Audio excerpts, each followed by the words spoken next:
آپ کو معلوم ہے قرآن میں 2 دفعہ کہا گیا یوم یفر المرء من اخیہ وامہ وابیہ وصاحبتہ وبنیہ، جس دن بھاگے گا انسان اپنے بھائی سے بھی اور اپنی ماں سے بھی اور اپنے باپ سے بھی اور اپنی بیوی سے بھی اور اپنی اولاد سے بھی۔ کیوں؟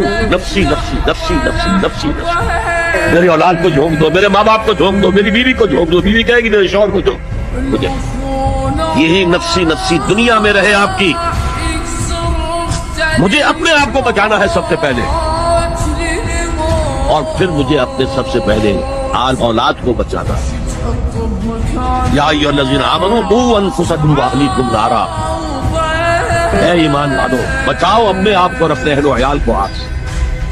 یہ کام ہے آپ کریں اور سمجھ لیں، نہ بیٹا کام آئے گا، نہ جورو کام آئے گی، نہ باپ کام آئے گا، نہ ماں کام، تمہارا اپنا عمل۔